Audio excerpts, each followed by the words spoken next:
In 79 C, Mount Vesuvius didn't just bury Herculaneum, it erased it from history. For 600 years, this Roman seaside town of 4000 vanished completely, until a peasant's well-digging accident in 1709 struck marble and cracked open the most perfectly preserved moment of ancient life ever found. Herculaneum wasn't famous. It was a town of about 4,000 people living on the Bay of Naples, squeezed between the sea and the slopes of Mount Vesuvius, a place so ordinary that Roman historians barely mentioned it. Unlike Pompeii, 20 kilometers away, Herculaneum had no grand amphitheater, no famous forum. It was a working port. Fishermen, shopkeepers, families living above their businesses in narrow timber-framed buildings, their walls painted in reds and ochres. Wine merchants, carpenters, a woman named Acelina who ran a tavern and scratched jokes into her counter. These were people who woke up, worked, ate bread baked in communal ovens, and watched the sun set over the water. The town had a theater, marble-seated, elegant, built in the 1st century before Christ. It had temples, a gymnasium, a library where scrolls were shelved and read by candlelight. Population records and archaeology suggest most residents lived within a half-kilometer of the shoreline, their homes stacked vertically against the volcano's lower slopes. Herculaneum mattered locally. It was prosperous enough to support luxury goods and wealthy families who decorated their homes with frescoes depicting gods and gardens. But it existed in Pompeii's shadow, less monumental, less talked about, less written down. Which meant when August 24th, 79 CE arrived, almost no one outside the region would remember Herculaneum had existed at all. Yet the very ordinariness that made it forgettable would become its greatest gift to us, a snapshot of Roman life so complete, so untouched, that loaves of bread still sat in ovens waiting for hands that would never return. In 79 C, Mount Vesuvius did not erupt without warning. It simply erupted too fast for warnings to matter. The mountain had been quiet for centuries. No living Roman remembered it as dangerous. Pliny the Younger, watching from across the Bay of Naples, would later describe what he saw: a column of ash and pumice that climbed 33 kilometers into the sky in less than an hour. For Herculaneum's 4,000 residents, the first sign came around midday. Ash fell like snow. Then came the heat. Around midnight, a pyroclastic surge, a wall of superheated gas and rock traveling at 300 kilometers per hour, swept down the mountainside. The temperature exceeded 300 degrees Celsius. It carbonized wood where it stood. It sealed buildings airtight. It turned human bodies into shadows burnt into ash. By dawn, Herculaneum was gone. Not destroyed. Buried. Entombed beneath 20 meters of lahars, volcanic mud so dense, so hot, so complete that it preserved not just buildings but the objects inside them. Bread in ovens, scrolls in libraries, the moment of death itself frozen in the posture of the dying. For 600 years, no one knew Herculaneum existed anymore. The modern town of Ercolano grew on top of it. Families built homes. Children played in streets.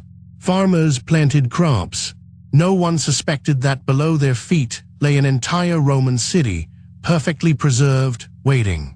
The volcano had not destroyed Herculaneum. It had hidden it, and in hiding it, had saved it from the thing that would have truly erased it: time and the ordinary wear of human hands. For 16 centuries, Herculaneum simply ceased to exist. On August 24th, 79 C, in the space of hours, the city was sealed. Mount Vesuvius didn't bury Herculaneum in ash like its famous neighbor. Instead, it sent pyroclastic surges, superheated clouds of gas and rock traveling at over 100 kilometers per hour, that flash-carbonized everything in their path. Then came the lahars, 20 meters of volcanic mud, still hot enough to turn wood to charcoal, to bake bread in ovens, to carbonize the spines of papyrus scrolls mid-sentence. The mud hardened. The city became a tomb, airtight and absolute. Above ground, the Romans knew what had happened. Pliny the Younger documented it in letters. But Herculaneum's name faded from maps. The coastal town was erased from living memory. Medieval and Renaissance scholars wrote about Pompeii, studied Pompeii, but Herculaneum vanished into legend, a place that had existed, perhaps, or perhaps never at all. Olive groves grew where streets had been. A new town rose above the rubble, Ercolano, built unknowingly on top of the dead. Then, in 1709, a peasant named Rocco Alcubierre was digging a well on the slopes above Ercolano. His spade struck something hard. Marbled. He had driven his blade into the ancient theater's wall, buried 30 feet beneath the living earth. He had no idea what he'd found. But word spread through Naples. Curiosity turned to systematic, if crude, excavation. The city's reawakening had begun, one marble block at a time. Yet even today, 3 centuries later, modern homes still stand directly above the unexcavated sections of Herculaneum, their foundations pressing down on streets no living person has ever walked. When Vesuvius stopped burning in 79 CE, it left behind a void that swallowed itself. Herculaneum's 4,000 residents vanished not from memory, but into it. For 16 centuries, the town simply ceased to exist in the historical record. No coins bore its name. No travelers' accounts mentioned it. The volcanic lahars had done more than bury the city. They had erased it from the map of human knowledge. The people left behind were those who couldn't flee. A skeletal family huddled in the house of the faun. A baker at his oven. Enslaved people in the basement of a grand villa. Archaeologists have recovered the forms of at least 300 bodies, preserved in the volcanic ash as hollow molds, their final moments crystallized. What they were doing when the pyroclastic surge hit remains their testimony. A woman shielding a child. A man reaching toward a doorway that no longer led anywhere. When peasant Rocco Alcoi's pickaxe struck marble in 1709, he didn't know he was piercing a seam between worlds. The rediscovery triggered centuries of excavation, but also centuries of theft. Collectors looted scrolls. Thieves took bronze sculptures. Local builders repurposed ancient stones. By the time systematic archaeology began under Amedeo Maiuri in 1927, much had already vanished again. Today, the missing sections haunt Ercolano like an incomplete puzzle. Beneath the apartment buildings of modern residents, sealed chambers wait in perfect darkness. The Villa of the Mysteries remains partially entombed. Libraries that could rewrite Roman history sit inaccessible. Homeowners live atop archaeological treasure they cannot touch and cannot leave. The city that vanished for 600 years remains half-vanished still, trapped not by volcanic rock, but by the very civilization that built above it. Yet in 2015, archaeologists made a discovery inside one sealed building that would challenge everything we thought we knew about literacy in the Roman world. In the House of the Bicentenary, archaeologists uncovered something impossible.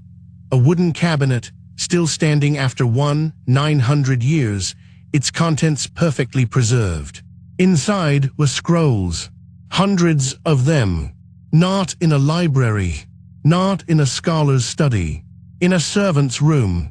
The discovery, made by Italian archaeologist Maria Paola Guidaboldi in 2015, shattered a fundamental assumption about Roman literacy. These weren't the property of the wealthy elite. They belonged to someone of modest means, perhaps a freedman, perhaps a slave with reading ability. Among the carbonized papyri were business documents, personal letters, and philosophical texts. One scroll bore the name Petronius Macrinus. Another contained excerpts from the Stoic philosopher Chrysippus. For centuries, scholars believed literacy in Pompeii and Herculaneum was confined to the wealthy and educated few. The house of the bicentenary suggested otherwise.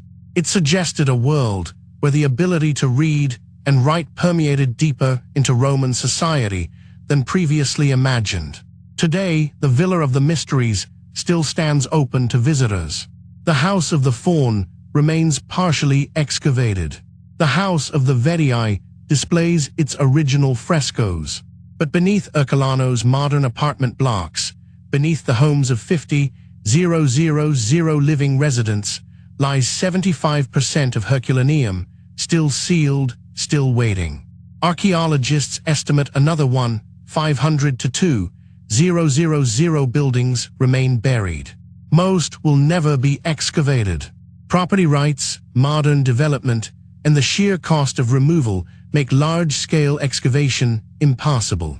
Yet in 2011, using non-invasive scanning technology, researchers detected something extraordinary buried directly beneath a modern street.